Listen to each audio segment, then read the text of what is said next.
આજરોજ બાલાસિનોર ખાતે જે રાવળ સમાજના દીકરાનો પ્રશ્ન થયો હતો, જનોળ ગામની ચોરી સંબંધમાં જે પ્રશ્નો થયા હતા, એ સંદર્ભમાં આજે અમે જનોળ ગામની એ દીકરાની મુલાકાત લીધી. બધું તપાસના અંતે અમને એવું લાગે છે કે ગુજરાત સરકારના મુખ્યમંત્રી આદરણીય ભૂપેન્દ્રભાઈ પટેલ સાહેબ અને નાયબ મુખ્યમંત્રી હર્ષભાઈ પટેલ સાહેબ, હર્ષભાઈ સંઘવી સાહેબ, આ સરકાર આ તપાસના અંતે એમણે જિલ્લા પોલીસ વડા સાથે વાત પણ કરી છે, જિલ્લા નાયબ પોલીસ વડાને તપાસ પણ સોંપી છે.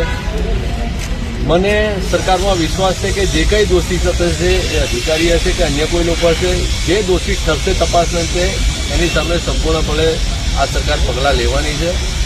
પણ માત્ર આ એક બનાવનો ઉપયોગ કરીને રાજકીય રોટલા શેકવા ઘણા લોકો, અન્ય આગેવાનો આ કિસ્સામાં રસ લઈને આખા કિસ્સાને જુદી રીતે મૂલવી રહ્યા છે.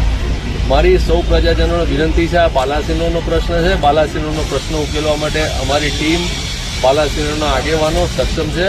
બાકીના લોકો આવીને આ બાલાસિનોરનું વાતાવરણ ન ડોળે એ મારી સૌને વિનંતી છે. અને સરકાર સરકારનું કામ કરશે. પોલીસ વડામાં અમને વિશ્વાસ છે અને તપાસના અંતે જે કંઈ અધિકારી હશે કે પદાધિકારી હશે, જે કંઈ હશે એની સામે પગલાં સરકાર ચોક્કસપણે લેશે એવો અમને વિશ્વાસ છે.